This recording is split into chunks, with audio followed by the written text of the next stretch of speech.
నమస్కారం, welcome to our channel. నేను సహస్ర. Infertility ఎక్కడ చూసినా కానీ ఈ ఇన్స్టిట్యూట్స్ చాలా ఎక్కువ అయిపోయాయి.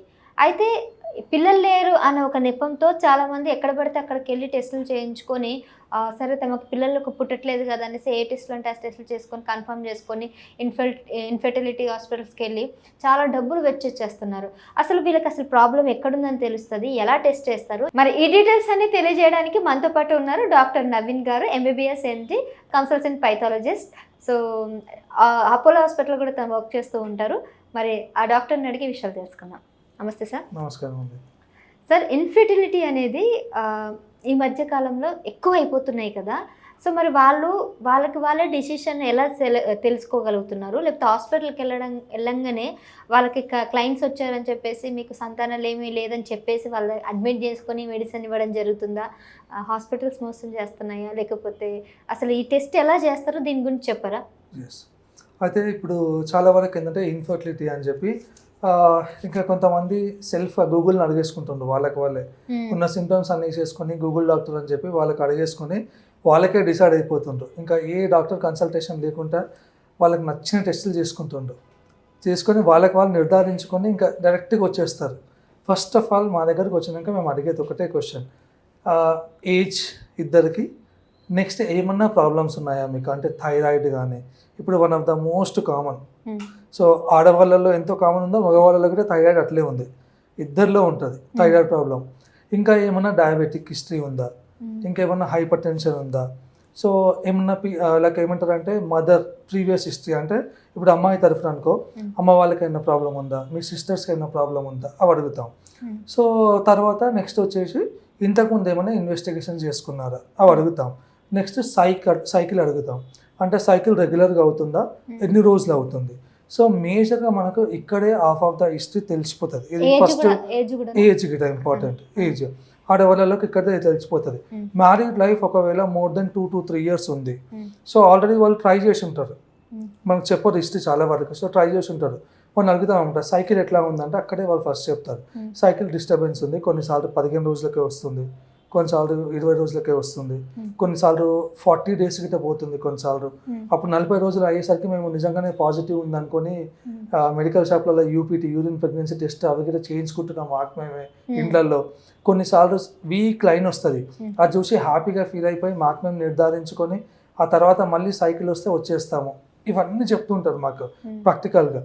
ఇక్కడ ఫస్ట్ తెలుసుకోవాల్సింది ఏంటంటే same thing again hormone test అంటాం. ఈ హార్మోన్ టెస్ట్ ఎట్లా చేస్తామంటే బ్లడ్తోనే చేస్తాం. బ్లడ్తోనే, వీటికి సపరేట్గా ఏమి ఉండదు అనమాట. ఫస్ట్ బ్లడ్తోనే సిబిపి చేస్తాం అనమాట, అందులో హిమోగ్లోబిన్ ఎంత ఉందని తెలుసుకోవడానికి. నెక్స్ట్ థైరాయిడ్ టెస్ట్ చేస్తాము, దాంతోపాటు ఫిమేల్ హార్మోన్స్ అంటాం. సో ఫిమేల్ హార్మోన్స్ అంటే like oestrogen, progesterone, prolactin, AMH. So ఈ టెస్టులు చేస్తాం అనమాట. ఈ టెస్టులలో ఏమైనా ప్రాబ్లం ఉందా. దాంతోపాటు ఈ మధ్యకాలంలో మీరు చూస్తుంటే సొసైటీలో అందరు చెప్తారు నాకేదో నీటి బుడగలు వచ్చినాయంట కడుపులో అని చెప్తుంటారు. పీసీఓడి ప్రాబ్లం అన్నమాట. సో ఆ పీసీఓడి ప్రాబ్లం కోసమని ఒక్కసారి అల్ట్రాసౌండ్ అబ్డామెన్, ఈ వాటర్ బలూన్స్ వస్తే కూడా అదే చాలా మంది లేడీస్ చెప్తూ ఉంటారు. దానివల్ల ఏమవుతాయంటే హార్మోన్స్ అగైన్ మళ్ళీ హార్మోన్స్ ఫ్లక్చుయేషన్. ఎందుకంటే ఇవన్నీ మనకు కావాల్సింది సపోర్టింగ్ ఓవరీయే సపోర్ట్ చేయాలి. ఓవరీ ఈవెన్ ఓవరీలో 2 ovaries లో ఒక ఓవరీ లేకపోయినా కూడా పిల్లలు పెట్టకుండా ప్రాబ్లం ఉంటుంది. అట్లా ఉండదండి, అట్లా ఏమి ఉండదు. ఎందుకంటే ఒక్కటి సపోర్ట్ చేసినా అట్లీస్ట్ మనకు సరిపోతుంది. అట్లా ఏమి ఉండదు. సో మాక్సిమం అందరికి 2 ovaries అయితే ఉంటాయి, కానీ ట్యూబ్ అంటాం అనమాట, ట్యూబ్ ఫెలోపియన్ ట్యూబ్ అంటాము. ఆ ట్యూబ్ బ్లాకేజ్ ఉంటుంది కొంతమందికి, అప్పుడు మాత్రమే ప్రాబ్లం వస్తుంది అనమాట. అయితే ఇంకా ఇక్కడ ఏంటంటే కొంతమందికి వాళ్ళు చెప్తారు మీరు అన్నట్టు ట్యూబ్ ప్రాబ్లం ఉన్నప్పుడు వాళ్ళకి పీరియడ్స్ కూడా ప్రాబ్లం అవుతాయి. పీరియడ్స్ అయితే కొంచెం సార్లు ప్రాబ్లం అవుతుంది, కొన్నిసార్లు ప్రాబ్లం అయిపోతుంది. మనకు స్కాన్లో తెలుస్తుంది అనమాట. తెలిసినాక దానికి మళ్ళీ వేరే సపరేట్ టెస్ట్ ఉంటుంది, ఆ టెస్ట్ చేస్తాం. డైట్ చేసి అసలు ఎంతవరకు బ్లాక్ ఉంది, ఎక్కడ బ్లాక్ ఉందని కనుక్కుంటాం అనమాట. ఇవి మేజర్గా ఆడవాళ్ళకి ఫస్ట్ మనం చేయాల్సిన బేసిక్ ఇన్వెస్టిగేషన్స్. సో దీంట్లో ఏమన్నా కొంచెం హార్మోనల్ ఇంబ్యాలెన్స్ అట్లా ఉందంటే మెడికల్ ద్వారా అండ్ కౌన్సిలింగ్ ద్వారా ఫస్ట్ నార్మల్ కావడానికి కరెక్ట్ చేయడానికి ట్రై చేస్తాం అనమాట. ఫస్ట్ ఇది మేజర్ అమ్మాయి విషయానికి వస్తే. అబ్బాయి విషయానికి వచ్చేసరికి సెమన్ టెస్ట్ అంటాం అనమాట, సెమన్ అనాలిసిస్ అంటాం. ఆ సెమన్ టెస్టే మేజర్ ఇంపార్టెంట్ అబ్బాయికి. అండ్ దాంతోపాటు థైరాయిడ్, ఇంకా సేమ్ మగవాళ్ళకి గిట్ట హార్మోన్స్ ఉంటాయి, టెస్టోస్టిరాన్, ఇవన్నీ చేపిస్తాం అనమాట రొటీన్గా అందరికీ. అయితే ఇక్కడ మేజర్గా సెమన్ అనేసరికి చాలామంది ఎట్లా ఫీల్ అవుతారంటే ఇప్పుడు ఈ ఒక్క టెస్ట్ నా లైఫ్ని డిసైడ్ చేస్తుందా, ఇన్ని రోజులు నేను హ్యాపీగా మెయిల్ అంటారు, ఇప్పుడు ఈ ఒక్క చిన్న చుక్క నా లైఫ్ని డిసైడ్ చేస్తారని స్ట్రెస్కి గురవుతుంది. సో చాలా వరకు ఆ టెస్ట్ అనేసరికి అదేదో అది ఏం టెస్ట్ అండి? సెమన్ అనాలిసిస్ అంటాం. సెమన్ అంటే వీర్య కణాల పరీక్ష అనమాట. సో అది అబ్బాయిలలో అది అసలు ఆ టెస్ట్ అనగానే భయపడిపోతారు. అసలు ఎందుకు భయము? ఏమైనా ప్రాబ్లం ఉంటే ఇప్పుడు మనకు అన్ని మోడర్న్ టెక్నాలజీ ఉంది. ఒకప్పుడు అంటే ఏం లేకుంటుండే, ఇప్పుడు ప్రతిదానికి ట్రీట్మెంట్ ఉంది. సో అది తెలుసుకుంటేనే కదా నీకు అయ్యేది. సో దానికి చాలా స్ట్రెస్ పడిపోతారు, అసలు ఇవ్వాలా వద్దా. ఇంకా కొంతమంది అయితే అసలు భయపడతారు అన్నమాట, ఎందుకు ఇవ్వాలి, నేను ఇవ్వను, నార్మలే ఉంది. ఇంకా కొంతమంది అయితే నేను ఇంటి నుంచి తెచ్చుకుంటా శాంపుల్, ఇక్కడ నేను ఇవ్వలేను అంటారు. సో వీటన్నిటికి ఒకటే ఏంటంటే ఆ టెస్ట్ హాస్పిటల్లోనే చేయాలి. హాస్పిటల్లోనే నువ్వు కలెక్ట్ చేసి ఇవ్వాలి sample. Time period correct, time period, temperature. ఎందుకంటే మనకి బాడీ టెంపరేచర్ అంతా ఉండాలన్నమాట. టెంపరేచర్ ఇప్పుడు అంతకన్నా ఎక్కువ ఉంది అనుకో, మనకి ఇక్కడ బయట ఇప్పుడు చూస్తే సమ్మర్ ఆరు కొన్నిసార్లు రోడ్ సైడ్ గిట్ట టెంపరేచర్ హై ఉంటుంది మనకు, అప్పుడు ఆటోమేటిక్గా చనిపోతాయి. ఇప్పుడు నా దగ్గరికి వచ్చేసరికి నేను రిపోర్టింగ్ రాసేటప్పుడు మైక్రోస్కోప్లో నాకు అన్ని ఎక్కువ డెడ్గా అనిపించాయి అనుకో, నేను డెడ్ స్పామ్స్ అని రాస్తాను, అప్పుడు రిపోర్ట్ రాంగ్ అయిపోతుంది. సో ఆటోమేటికలీ ప్రాబ్లం ఉందనుకుంటాం, అందుకని ల్యాబ్లోనే ఇవ్వాలి. మళ్ళీ ఇక్కడ తెలుసుకోవాల్సిన ముఖ్య గమనిక ఏంటంటే పేషెంట్స్ 7 అనగానే వాళ్ళు ఇక నియర్ బై ల్యాబ్కి వెళ్ళిపోయి శాంపుల్ ఇచ్చేస్తారు. అది తప్పు. ఫస్ట్ దీనికి కావాల్సింది ఏంటంటే 3 నుంచి 5 రోజులు మీరు సెక్స్లో కలవకుండా గ్యాప్ ఉండాలన్నమాట. 3 to 5 days. ఎందుకు గ్యాప్ ఉండాలి అంటే కొంతమంది పేషెంట్స్ మనల్ని క్వశ్చన్స్ అడుగుతారు, గూగుల్ చెప్తుంది కదా ఎవ్రీడే ప్రొడ్యూస్ అవుతుంది కదా, నేను ఎందుకు 3 నుంచి 5 రోజులు గ్యాప్ ఉండాలి అంటారు. ఎందుకు గ్యాప్ ఉండాలంటే ప్రొడక్షన్ ఎవ్రీడే అవుతుంది, కానీ దాంట్లో మెచ్యూరిటీ అంటాం అనమాట. ఆ మెచ్యూరిటీ అనేది చాలా ఇంపార్టెంట్.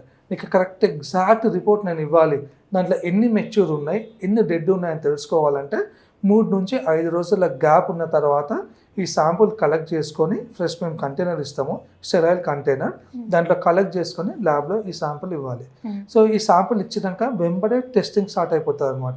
ఎందుకంటే ఆ శాంపుల్ మనకు సెమీ లిక్విడ్ లాగా ఉంటుంది, మొత్తం లిక్విడ్ లాగా ఉంటుంది, సెమీ లిక్విడ్ లాగా ఉంటుంది. సెమీ లిక్విడ్ నుంచి మొత్తం అది ఎట్లా అంటే సెమీ సాలిడ్ లాగా ఉంటుంది, అది లిక్విడ్ లాగా కన్వర్ట్ అయిపోవాలి. అది 30 నిమిషాలలో కావాలన్నమాట. అది మేము ల్యాబ్లో చూస్తాం. ఆ గ్యాప్లో కావట్లేదు అంటే మనకు ఒక ప్రోస్టాటిక్ ఎంజైమ్ మీద ప్రాబ్లం ఉంది, అక్కడే స్టెప్ 1 మేము నోట్ డౌన్ చేసుకుంటాం అనమాట. సో ఆ తర్వాత ఇంకా మైక్రోస్కోప్లో చూసుకొని ఎన్ని బాగున్నాయి, దాంట్లో ఎన్ని చనిపోయినాయి ఉన్నాయి, ఆ బాగున్న దాంట్లో కూడా పర్సంటేజ్ ఉంటుంది మళ్ళీ మాకు, ఎన్ని ఫాస్ట్గా పరిగెత్తున్నాయి, ప్రోగ్రెసివ్ అంటే హెల్తీ ఏవి, ఆ హెల్తీలో కూడా ర్యాపిడ్ ప్రోగ్రెసివ్, స్లో ప్రోగ్రెసివ్ అని మళ్ళీ విభాగాలు ఉంటాయి, దాంట్లో ఎన్ని ఉన్నాయి ఇవన్నీ చూస్తాం అనమాట. అయితే కొంతమంది ఏం చేస్తారంటే ఫెర్టిలిటీ వాళ్ళు అరే ఇంత బాగుంది కదా అని చెప్పి వాటిని తీసుకొని ఇంకా నెక్స్ట్ ట్రీట్మెంట్ చేస్తారు, కానీ సక్సెస్ కాదు. కానీ ఇక్కడ మేజర్గా మెయిన్ చూసేది ఏంటంటే సక్సెస్ కోసం లోపల డిఎన్ఏ కంటెంట్, దాన్నే డిఎన్ఏ ఫ్రాగ్మెంటేషన్ ఇండెక్స్ అంటాం. అది చాలా తక్కువ మంది చేస్తున్నారు, అందరు చేయట్లేదు. సో ఎట్లా అయిపోయిందంటే అది తక్కువ చేస్తుందని చెప్పి వాడికి వెళ్ళిపోతాడు, ఇక లాస్ట్కి ఏమి ఉండదు, అన్ని డబ్బులు వేస్ట్ చేసుకుంటాడు, 1-2 lakhs, మళ్ళీ పెద్ద సెంటర్కి వస్తాడు. ఎందుకు దానికి వెళ్తున్నారు అసలు? సో అదే అంటున్నాను, అది తెలియదు అసలు, ఎందుకంటే చేసే వాళ్ళకు తెలియదు, చేయించుకునే వాళ్ళకి తెలియదు. సో అందుకోసం అది మేజర్ ఇంపార్టెంట్. ఇప్పుడు దాంట్లో అన్ని మనకు చూస్తానికి బయట బాగానే అనిపిస్తుంది, కానీ లోపల కంటెంట్ ఇంపార్టెంట్. ఆ కంటెంటే డిఎన్ఏ ఫ్రాగ్మెంటేషన్ ఇండెక్స్ అంటాం. సో ఈ టెస్ట్ అందరు గుర్తుపెట్టుకోవాలి, డిఎన్ఏ ఫ్రాగ్మెంటేషన్ ఇండెక్స్. ఆ టెస్ట్ చూసుకున్న తర్వాత దాంట్లో పర్సంటేజ్ ఉంటుంది అనమాట. అటువంటి వాటిని మేము తీసుకొని నెక్స్ట్ ట్రీట్మెంట్కి యూజ్ చేస్తాం అనమాట. ఇప్పుడు అందరు వింటారు కదా IUI అని, IVF అని, ఇలాంటి వాటికి ఇవి యూజ్ చేస్తాం అనమాట. సో మేజర్గా మనకి ఇక్కడ ఓన్లీ 2 రకాల టెస్ట్లే. ఒకటి అబ్బాయికి అయితే protein blood test, semen analysis, అమ్మాయికి అయితే అన్ని బ్లడ్ టెస్ట్ అండ్ ఒక స్కాన్ రాస్తాం అనమాట, అబ్డామినల్ స్కాన్ రాస్తాం. ఇంకా మేజర్గా కొంతమంది అబ్బాయిలలో ఎందుకు అసలు అబ్బాయిలలో గిట ఇది కామన్ అవుతుంది, ఎందుకు అసలు ఏం ప్రాబ్లం, ఇది హార్మోనల్ ప్రాబ్లమా ఏంటంటే, ఒకటి ఏంటంటే first of all stress factor, second వచ్చేసి ఒక కండిషన్ ఏమంటామంటే మనము వెరికోసీల్ అంటాం అనమాట. అంటే ఏంటంటే మనకు స్క్రోటమ్ దగ్గర చిన్న ఇప్పుడు వెజిల్స్ అనేటివి కొంచెం ఇట్లా కాయిల్ లాగా అయిపోతాయి అనమాట. అవి ఏం చేస్తాయంటే ఇట్ విల్ సప్లై అనమాట న్యూట్రియంట్స్. ఇప్పుడు అది ఆ వెరికోసీల్ అనే ప్రాబ్లం చాలా ఎక్కువ అయిపోయింది. 18 years, 19 years, 20 years, ఇవన్నీ ఎందుకు అంటే ఫిజికల్ యాక్టివిటీ లేకపోవడం అని చెప్తారు. మనం ఎక్కడ ఇప్పుడు అసలు ఏం ఫిజికల్ యాక్టివిటీ లేదు, పొద్దున్న లేచిన పర్సన్ ర్యాంక్స్ 9 hours కూర్చొని వర్క్ ఉంటుంది. ఇంకా చిన్నప్పుడు అంతా ఇప్పుడు ఆటలు గిట్ట ఆడనివ్వట్లేదు, ఎంతసేపు corporate life style, screen boards అంతే. సో అందువల్లే ప్రాబ్లమ్స్ వస్తున్నాయి. మీరు చూస్తే చిన్నప్పుడు యూజువల్లీ పర్టికులర్లీ మనం కింద కూర్చొని తినేవాళ్ళం. అదే మంచిదంటారా? కింద కూర్చొని తినాలి. ఎందుకు? Certain organs will compress. అదే మన యోగాల గిట్ట చెప్తుంది. సో మార్నింగ్ లేచినాక మనం యోగా చేయండి అంటాం. సో పర్టికులర్ హార్మోన్స్ అనేటివి మనకు నార్మల్గా పోతాయి అంటాం. ఎందుకు అంటే దాంట్లో పర్టికులర్లీ ఆ ప్రెసింగ్ మూమెంట్స్ అనేటివి ఉంటాయి. అందుకని మనం కింద కూర్చొని తినమంటాం అనమాట కొన్నిసార్లు. ఎందుకంటే పర్టికులర్ సమ్ ఆర్గన్స్, ఇప్పుడు మనకు మేల్ జెనిటల్ కానీ ఫిమేల్ జెనిటల్ కానీ వి నో లైక్ ఎగ్జాక్ట్లీ ఎంత కంప్రెషన్ కావాలో ఆ టైంకి ఆ మెకానిజం, ఫిజియలాజికల్ మెకానిజం అంటాం అనమాట. ఆ ఫిజియలాజికల్ మెకానిజం అయిపోతూ ఉంటుంది. కానీ ఇప్పుడు మనం ఏం చేస్తున్నాం? నోవే, జస్ట్ చైర్ పైన కూర్చుంటాం. అన్నిటికీ చైర్ పైన, ఫిజికల్ యాక్టివిటీ లేదు, ఏమీ లేదు. ఇంకా అవి ఎట్ట తెలియాలి డిఫరెన్షియేషన్. రైట్ సార్, చాలా విషయాలు తెలియజేశారు. Thank you so much.